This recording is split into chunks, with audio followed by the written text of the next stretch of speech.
Hi guys! Samahan niyo na naman ako sa mga kaganapan ko ngayong araw. Let's go! For today's ganap ay sinundo nga pala ako dyan ni Papa ng Sabado ng hapon kasi nga mag-aalaga na naman tayo ng baby. Tuwing araw nga ng Sabado ay palagi nga umuwi yung kapatid ko kasi nga daw siya ay maglalaba. Kaya si Beshi nyo nga talaga muna ang makakapag-alaga kasi nga hindi nga rin nga talaga pa pwede mag-alaga ang aking mama. Kaya hindi nga talaga pwede nga magpuyat nga ang aking mama kasi nga minsan pag siya nga ay napupuyat siya nga ay sinisikmura. Pagkarating nga namin nga sa kanila ay inutuksan nga pala kami ni mama para nga mangutang muna ng bigas kasi nga wala nga kaming maisasaing. Napakahirap nga talaga ng buhay at talaga namang bigas na nga lang ay nauubusan pa. Hindi naman nga talaga nga nakakahiya nga ang pangutang kasi nga kasama na nga rin nga talaga yun sa buhay. Kung wala ka nga talagang utang ay paniguradong hindi ka nga talaga tunay na tao. Nang makautang na nga pala kami dyan ay dumiretso umuwi na nga rin nga pala kami kasi nga magsasalang pa nga talaga kami ng sinaing. Nang makauwi na nga pala kami dyan ay nadatnan ko nga pala tong asawa ko na naghihiwa nga nitong bangos na nabili nga daw niya sa bayan. Buti na lang nga daw talaga ay minatira nga daw talaga siyang pera dun sa sahod niya kaya nga nakabili nga talaga siya ng pang-ulam. Paksiw nga pala nga ang gagawin nga niya ditong luto. Habang nagluluto nga din yung aking asawa ay nakipagkwentuhan nga muna ako dito kay mama. Mga ilang minuto nga ay luto na nga rin nga talaga yung aming ulam kaya nga sabay-sabay na nga pala kami dito kumain. Pagkatapos ko nga pala nga dyan kumain ay minom na nga pala ako ng tubig at kami nga lang pa talaga yung may ganitong baso. Ang malakasang baso nga pala namin yan. Nang makapagpahindag na nga pala kami dyan ay dumiretso na nga rin nga pala kami dito sa kabilang bahay para nga makatulog na din. 2 months old na nga rin nga talaga dyan si Bibi at nakakatuwa lang kasi nga hindi na nga niya talaga ako pinahirapan sa pagpapatulog sa kanya. Kaya nga hindi nga masyadong puyat ang beshi niyo. Kinabukasan nga ay nagpunta nga pala kami sa tito namin at naabutan nga namin sila nagniniyog kaya nga nagtry din nga talaga magbutot yung aking asawa kung kaya nga niya talaga. Kaya naman nga niya sana kaso nga napakatagal nga maalis nga nung bunot. Habang nagtatry nga pala magbunot nga yung aking asawa ako naman pala ay nagparikit nga dito kasi nga gagawa nga pala kami ng niyo ba. Munti ka na nga talaga maubos nga talaga ang pasensya ng beshi niyo kasi nga napakahirap nga talaga magpadikit. Pagpapadikit pa nga lang nga talaga ng apoy talaga namang haggard ka na. Tapos yung gato nga nito ay kailangan mo pa nga talagang hanap-hanapin nga sa kapaligiran.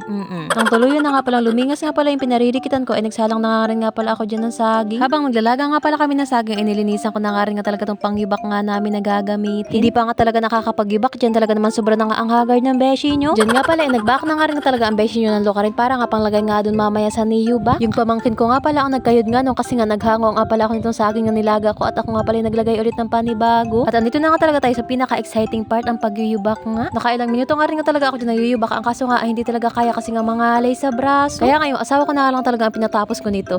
Nilagyan na nga rin nga pala namin ito ng asukal, lukarin at saka nga yung margarin. Hindi pa man nga talaga tapos nga yung pagyubak ako nga talaga takam na takam na. Bali nakadalawang sala nga pala kami ng saging ang nakadalawang yubak nga rin nga talaga kami dyan. Kain tayo mga beshi! Nang matapos nga pala kami magyubak ay umuwi na nga rin nga pala kami kasi nga wala nga daw mag-aalaga kay baby. At naabutan ko nga pala tong kapatid ko nga pala na kinakausap nga yung aso namin. Kiss! Kinagabihan nga pala ay nagluto nga pala kami dyan ng itlog pugo kasi nga ilalagay nga pala ito sa baboy na adobo. Masarap nga yung ulam nga namin for today's video kasi nga tumama nga yung asawa ng kapatid ko sa wedding. Sana all tumatama. Konti nga lang nga talaga yung tinamaan niya at talaga naman saktong-sakto nga kasi nga daw wala na nga daw talaga siyang pang budget. Pag nga talaga wala nga talaga ang isang tao talaga naman meron nga dumadating. Kaya mapapa-thank you Lord ka na nga lang talaga. Kain tayo mga beshi, hanggang dito na lang muna. Maraming salamat sa panonood. Bye!